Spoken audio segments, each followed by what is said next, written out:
ಅಲೈಕುಂ ವರಹಮತುಲ್ಲಾಹಿ ವಬರಕಾತಹು. ಒಂದು ದಿನ ಹಜರತ್ ಮೂಸಾ ಅಲೈಹಿಸ್ಸಲಾಂ ಅವರು ಅಲ್ಲಾಹನನ್ನು ಕೇಳುತ್ತಾರೆ, ಯಾ ಅಲ್ಲಾ, ನೀನು ನಮ್ಮ ಮೇಲೆ ಸಿಟ್ಟು ಬಂದರೆ, ಕೋಪ ಬಂದರೆ ನೀನು ಏನು ಮಾಡುತ್ತೀಯಾ ಎಂದು.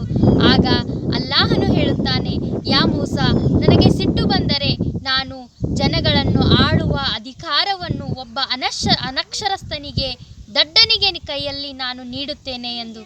ಮತ್ತು ನಾನು ಹಣವನ್ನು ಜಿಪುಣರ ಕೈಯಲ್ಲಿ ಯಾರ ಮೇಲೂ ಖರ್ಚು ಮಾಡದೆ ಹಣವನ್ನು ಜಮಾ ಮಾಡುವವರ ಕೈಯಲ್ಲಿ ಹಣವನ್ನು ನೀಡುತ್ತಾ ಹೋಗುತ್ತೇನೆ. ಅದೇ ರೀತಿ ನಾನು ಕಾಲಕ್ಕೆ ಸರಿಯಾಗಿ ಮಳೆ ಬೆಳೆಯನ್ನು ಕೊಡುವುದಿಲ್ಲ ಎಂದು ಅಲ್ಲಾಹನು ಮೂಸಾ ಅಲೈಹಿಸ್ಸಲಾಂ ಅವರಿಗೆ ಹೇಳುತ್ತಾನೆ. ಅದೇ ರೀತಿ ಮೂಸಾ ಅಲೈಹಿಸ್ಸಲಾಂ ಅವರು ಕೇಳುತ್ತಾರೆ, ಯಾ ಅಲ್ಲಾ, ನೀನು ನಮ್ಮೊಂದಿಗೆ ಖುಷಿಯಾಗಿದ್ದಾಗ ಏನು ಮಾಡುತ್ತೀಯಾ ಎಂದು.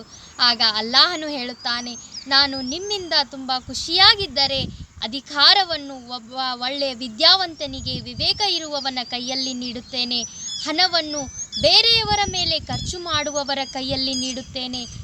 ಕಾಲಕ್ಕೆ ಸರಿಯಾಗಿ ಮಳೆ ಬೆಳೆ ಆಗುವಂತೆ ನೋಡುತ್ತೇನೆ ಎಂದು ಅಲ್ಲಾಹನು ಹೇಳುತ್ತಾನೆ. ಇದರಿಂದ ನಾವು ಈಗಿರುವ ಪರಿಸ್ಥಿತಿ, ಅಲ್ಲಾಹನಿಗೆ ನಾವು ಖುಷಿಪಡಿಸುತ್ತಿದ್ದೀವಾ ಅಥವಾ ಸಿಟ್ಟು ಬರಿಸಿದ್ದೀವಾ ಎಂದು ನೀವೇ ತಿಳಿದುಕೊಳ್ಳಿ. ಮತ್ತು ಇನ್ನೊಂದು ವಿಷಯ ಏನು ಎಂದರೆ, ಅಲ್ಲಾಹನಿಗೆ ಜಿಪುಣತನ ಮಾಡುವವರು ಸ್ವಲ್ಪವೂ ಇಷ್ಟ ಇಲ್ಲ.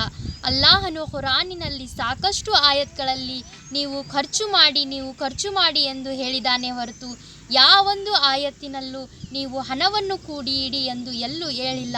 ಅಲ್ಲಾಹನಿಗೆ ತಮ್ಮ ಸುತ್ತಮುತ್ತಲಿನ ಜನಗಳನ್ನು ಸ್ನೇಹದಿಂದ, ಸಂಬಂಧದಿಂದ, ನಗುತ್ತಾ ಅವರ ಮೇಲೆ, ಅವರ ಕಷ್ಟಗಳ ಮೇಲೆ ಹಣವನ್ನು ಖರ್ಚು ಮಾಡುವವರು ಎಂದರೆ ಅಲ್ಲಾಹನಿಗೆ ತುಂಬ ಇಷ್ಟ.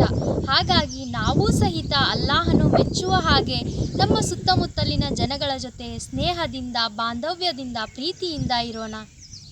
ಪ್ರೀತಿಯ ಸಹೋದರ ಮತ್ತು ಸಹೋದರಿಯರೇ, ಇಸ್ಲಾಂ ವಿತ್ ಕನ್ನಡ ಚಾನಲ್ಗೆ ಸಬ್ಸ್ಕ್ರೈಬ್ ಆಗಿ ಮತ್ತು ಕನ್ನಡದಲ್ಲಿ ಇಸ್ಲಾಮಿನ ಬಗ್ಗೆ ತಿಳುವಳಿಕೆ ಮೂಡಿಸುವಂತಹ ನಮ್ಮ ಪ್ರಯತ್ನದಲ್ಲಿ ನಿಮ್ಮ ಕೈ ಜೋಡಿಸಿ ಮತ್ತು ನಿಮ್ಮ ಫ್ಯಾಮಿಲಿ ಫ್ರೆಂಡ್ಸ್ಗಳಲ್ಲಿ ಈ ವಿಡಿಯೋವನ್ನು ಶೇರ್ ಮಾಡಿ.